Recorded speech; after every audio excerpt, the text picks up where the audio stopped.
La deuda pública estadounidense está pagando una rentabilidad superior a la que ahora mismo ofrece la bolsa estadounidense. ¿Cómo es posible que ocurra esto? Veámoslo.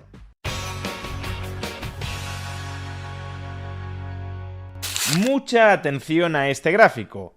La prima de riesgo de la renta variable estadounidense se halla excepcionalmente en territorio negativo.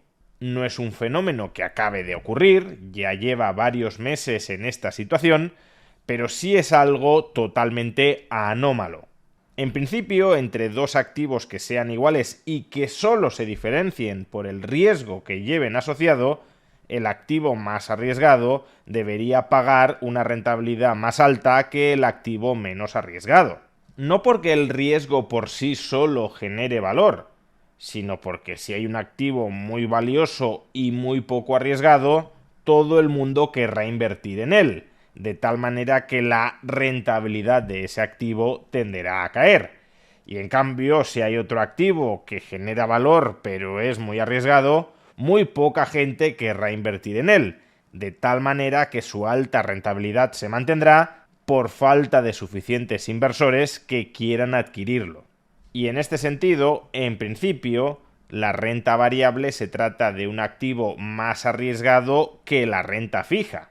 Por un lado, porque se suele considerar que el precio de las acciones es más volátil que el de los bonos, algo que en un vídeo anterior ya tuvimos ocasión de explicar que era cierto para el corto plazo, pero no para el largo plazo.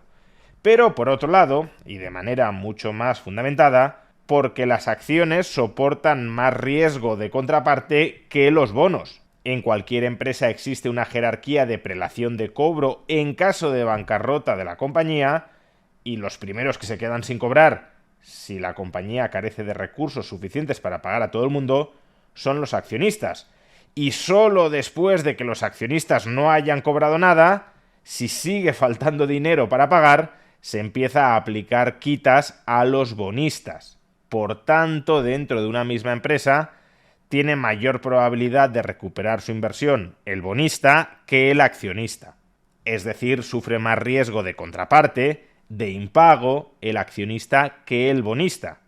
Y si esto resulta cierto comparando las acciones y los bonos de una misma empresa, tanto más cierto debería resultar comparando las acciones de las empresas del sector privado con los bonos emitidos por el gobierno, porque supuestamente la deuda pública se trata de un activo libre de riesgo de contraparte, no libre de otros riesgos. Y por tanto, en la medida en que el sector privado sí tenga riesgo de irse a la bancarrota y el gobierno no, o el riesgo del gobierno sea muchísimo menor que el del sector privado, pues entonces el riesgo implícito en las acciones debería ser mayor que el riesgo implícito en la deuda pública y, en consecuencia, la rentabilidad que pagan las acciones debería ser también superior a la rentabilidad que ofrece la deuda pública. Puede que haya excepciones, y en un vídeo anterior ya tuvimos ocasión de ver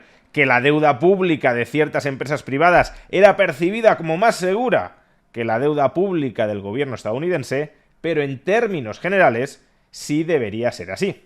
Que la rentabilidad de las acciones sea superior a la rentabilidad de la deuda pública es justamente lo que se conoce como prima de riesgo de la renta variable, lo que aparecía representado en el gráfico con el que hemos abierto este vídeo. Y justamente en ese gráfico hemos mostrado que a día de hoy la prima de riesgo de la renta variable, la rentabilidad de la bolsa estadounidense en relación con la rentabilidad de la deuda pública a 10 años del gobierno estadounidense es negativa.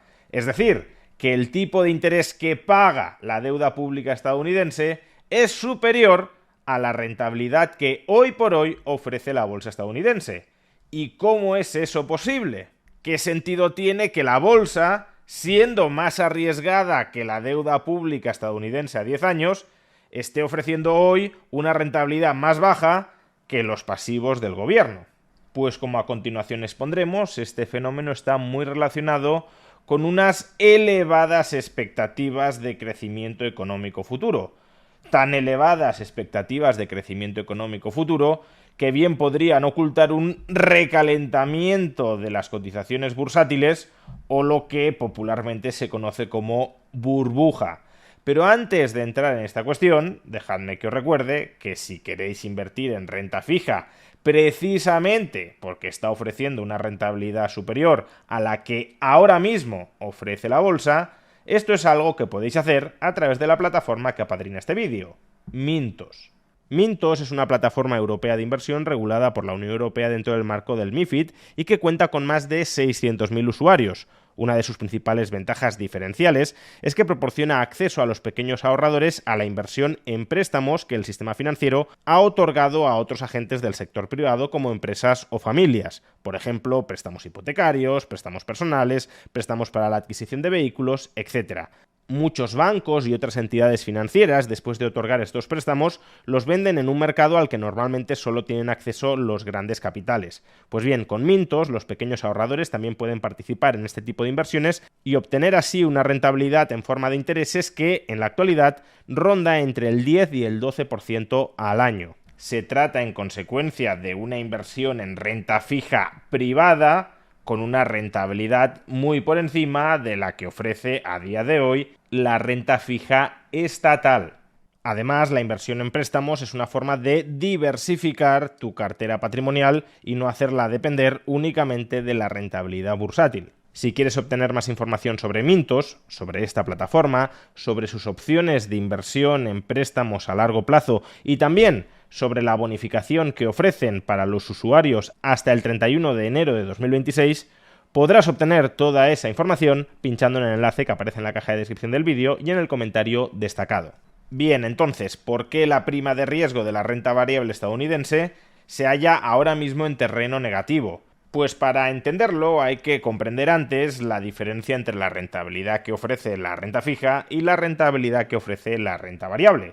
Como su nombre indica, la renta fija ofrece ingresos fijos. Por tanto, si yo hoy compro un bono, un título de renta fija a un determinado precio, y el deudor del bono no lo termina impagando en algún momento, la rentabilidad que voy a obtener ya está perfectamente cerrada y predeterminada. Yo sé en qué momento voy a cobrar cada cantidad de dinero hasta vencimiento y por tanto ya puedo calcular cuál será la rentabilidad que a lo largo de ese periodo de inversión estaré obteniendo. Con la renta variable, sin embargo, no sucede esto. Como su nombre indica, la renta variable proporciona ingresos variables. Los accionistas de una empresa reciben una parte proporcional de los beneficios que cada año genera esa empresa. Y los beneficios que cada año genera una empresa son variables. A la empresa le puede ir muy mal, incluso tener pérdidas, en cuyo caso los accionistas no recibirán nada, salvo una dilución de su capital, o a la empresa le puede ir extraordinariamente bien y por tanto los accionistas pueden terminar recibiendo una parte proporcional de una cifra gigantesca y por tanto una cuantía de dinero sustancial. Entonces, dado que hoy existe incertidumbre sobre cuáles serán los beneficios futuros de una empresa y por tanto sobre cuál terminará siendo la rentabilidad que cosechen los accionistas de esa empresa, ¿cómo podemos determinar cuál es hoy la rentabilidad de la renta variable? Pues aquí se halla la clave del gráfico anterior. La rentabilidad de la renta variable hoy no es más que la división entre los beneficios que ahora están logrando las compañías cotizadas en bolsa y el valor bursátil de esas compañías. Por ejemplo, si una acción tiene un precio de $100 y esa compañía logra hoy un beneficio por acción de $5, pues entonces la rentabilidad que se le atribuye a invertir en esa acción hoy es del 5%. Pero claro, ese 5% en realidad solo es la rentabilidad actual de este año de invertir en esa compañía. Si el año que viene los beneficios por acción se dispararan a 15, pues entonces, en relación con el capital desembolsado, los $100 por acción, la rentabilidad del año que viene se elevaría hasta el 15%. Por ello, si los inversores estiman que los beneficios futuros de las compañías van a crecer mucho en relación con los beneficios presentes, pueden estar dispuestos a invertir hoy en bolsa, aun cuando lo hagan a unos precios que, poniéndolos en relación con los beneficios de este año, arrojen rentabilidades muy bajas, inferiores a las del activo libre de riesgo, la deuda pública del gobierno. Este año voy a obtener sobre el papel una rentabilidad ridícula, pero confío en que el año que viene o dentro de 3 años consiga rentabilidades extraordinarias gracias al crecimiento esperado de los beneficios empresariales. Así pues, que la prima de riesgo de la renta variable estadounidense sea negativa no indica necesariamente que los ahorradores estén cometiendo disparates invirtiendo en bolsa. Porque si es verdad que hay un estallido de los beneficios futuros, una narrativa que además se alimenta con las ganancias esperadas de productividad gracias a la inteligencia artificial, puede tener mucho sentido invertir hoy en bolsa, incluso con una prima de riesgo de la renta variable negativa.